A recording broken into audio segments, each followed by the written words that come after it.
Hello, everybody. In this video, we will discuss class 7 time and motion question answer. Okay. Then, first of all, we will discuss very short answer type question. And this is the first question. Yes. The question is what is question? Uh, question is name any four types of motion. You have to name any four types of motion कि कोई भी चार प्रकार के motion का नाम लिखना है तो वो मोशन हो जाएगा translatory motion, rotatory motion, circular motion and oscillatory motion. Okay. Second question is what are the two types of translatory motion. तो ट्रांसलेटरी मोशन का जो दो प्रकार होता है वो कौन कौन सा होता है, that is rectilinear motion and second is curvilinear motion. Okay, further we will move to next question and that is question number third.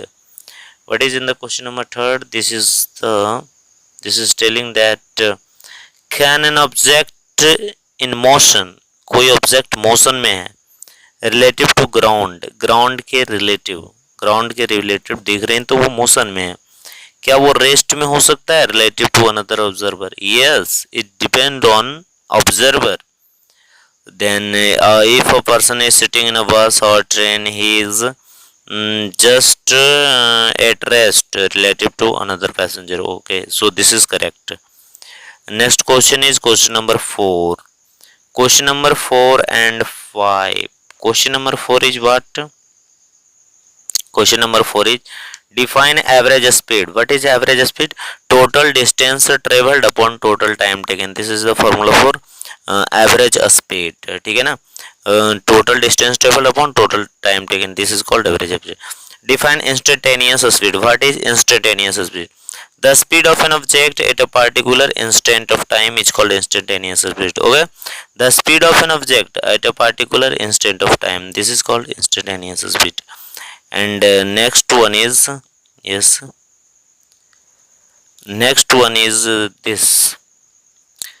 Can instantaneous speed during motion be greater than the average speed? Yes, this is also correct. That's why somewhere the instantaneous speed yes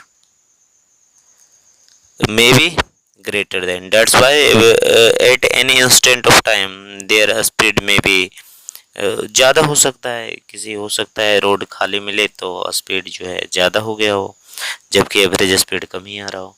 next question है what do you mean by uniform motion. Uniform motion का मतलब क्या होता है? When an object cover equal distance in equal interval of time.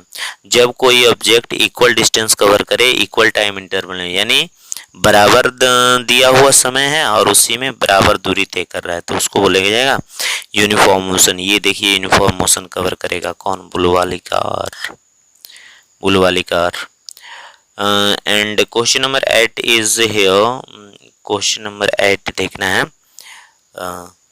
कि define uniform and non uniform motion with example. ये तो uniform motion का एग्जांपल दीजिए. Uniform object cover equal distance in equal interval time, ये है exam uniform motion. A car moving at constant speed on a straight road पर एक स्थिर चाल से चल रही है तो that is an example of uniform motion. Non uniform motion क्या है? Object cover unequal distance. Object जो है अनइक्वल डिस्टेंस कवर कर रहा है in equal interval of time तो this is called what? This is called non uniform. A car moving in city traffic तो वो अनइक्वल डिस्टेंस कवर करेगा. ये सारी बातें. एंड नेक्स्ट ध्यान दीजिएगा 9 नंबर क्वेश्चन. 9 और 10 को एक साथ लेने का प्रयास करते हैं. Okay, give 2 example of periodic motion. Periodic motion जो अपने आप को क्या करे, एक पार्टिकुलर टाइम पीरियड के बाद में अपने आप को रिपीट करे. तो अर्थ रिवॉल्विंग अराउंड द सन, वो भी रिवॉल्व कर रहा है तो वो भी रिपीट करेगा अपने आप को. हैंड्स ऑफ अ क्लॉक वो भी रिपीट करेगा.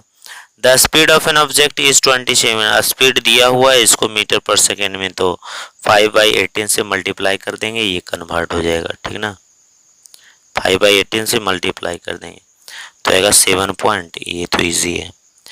तो नेक्स्ट देखते हैं हम लोग.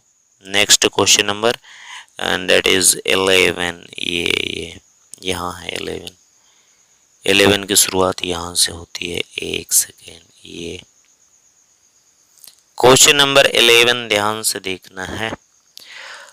कैसे define displacement? Displacement the shortest distance between the initial and final position of an object in a particular direction is called displacement. Displacement क्या होता है? शॉर्टेस्ट डिस्टेंस होता है। इनिशियल ये है और फाइनल बी है, तो इनके बीच के शॉर्टेस्ट डिस्टेंस एक पर्टिकुलर डायरेक्शन है, ए टू बी डायरेक्शन है और टुवर्ड्स बी है। 12 नंबर ध्यान से देखिएगा। वाई कैन मैग्नीट्यूड, ये क्वेश्चन ध्यान से देखिएगा, why can magnitude of displacement never be greater than the magnitude of distance travelled. यानी डिस्टेंस ट्रेवल्ड से कभी भी जो मैग्नीट्यूड है किसका वैल्यू डिस्प्लेसमेंट का वो ज़्यादा क्यों नहीं होता? क्योंकि डिस्प्लेसमेंट जो होता है शॉर्टेस्ट पाथ है। डिस्प्लेसमेंट जो है शॉर्टेस्ट पाथ है बिटवीन टू पॉइंट, तो वो शॉर्टेस्ट है तो शॉर्टेस्ट ही रहेगा, डिस्टेंस से ज़्यादा नहीं होगा। एंड ये देखिए, on which case are the magnitude of distance travelled and displacement are same. तो कब सेम होगा दोनों? When object moves in a straight line without changing direction. Straight line पर अगर जो मूव कर रहे हैं बिना कोई डायरेक्शन को चेंज किए हुए, तब क्या होंगे? उसका मैग्नीट्यूड जो होगा और उसका जो मैग्नीट्यूड होगा डिस्टेंस का और डिस्प्लेसमेंट दोनों बराबर होगा। इस केस में ध्यान से देखिए तो डिस्टेंस और डिस्प्लेसमेंट दोनों बराबर है, क्योंकि गाड़ी जो है कोई डायरेक्शन चेंज नहीं कर रहा है। Okay, next question is question number 15। ये डिफाइन कर रहा है। डिफाइन वेलोसिटी क्या होता है? Velocity is defined displacement per unit time. Displacement upon time, this is called velocity, इसी को बोलते हैं velocity. And what is time period for of a simple pendulum? The time taken to complete one oscillation. एक oscillation में लेने में जो time लगता है पेंडुलम को, उसी को टाइम पीरियड बोला जाता है। The time taken to complete one oscillation is called time period of the simple pendulum. ये बातें हो गई। और 16 नंबर ध्यान से देखिएगा। Define frequency of a simple pendulum. Frequency क्या होता है? The number of oscillation completed in 1 second. 1 second में कितना ऑसिलेशन कर रहा है तो उसकी फ्रीक्वेंसी कहलाएगी। कितनी बार या फिर कितने टाइम्स वो अपना ऑसिलेशन कंप्लीट कर पा रहा है। Why can distance time graph never decrease with time? Distance time graph जो होता है क्यों नहीं डिक्रीज होता है? Because distance never decrease with time. Decrease time, distance कभी भी डिक्रीज नहीं होता है। डिक्रीज आपने डिस्टेंस जो कवर कर लिया वो डिस्टेंस कवर कर लिया है, ये ऐसा नहीं कि मतलब कि वो फिर रिटर्न हो जाएंगे। अगर जो रुक भी जाएंगे तो वो हो जाएगा, फिर रेस्ट में आ सकते हैं, लेकिन वो डिक्रीज नहीं हो सकता है। ठीक है ना? हाँ, नेक्स्ट ध्यान से देखिएगा। 18 नंबर क्वेश्चन। 18 नंबर है distance time graph two object का दिया हुआ है पी और क्यू। देखिए तो पी का स्लोप जो है, पी का स्लोप वो ज़्यादा है और क्यू का स्लोप कम है, तो कहीं ना कहीं पी का स्पीड ज़्यादा होगा। ये बात है।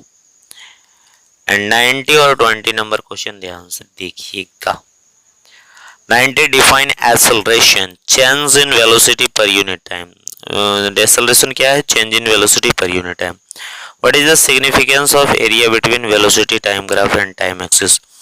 तो क्या इसका महत्व है, क्या है सिग्निफिकेंस है? तो ये डिस्प्लेसमेंट देता है, तो this is the importance here figure.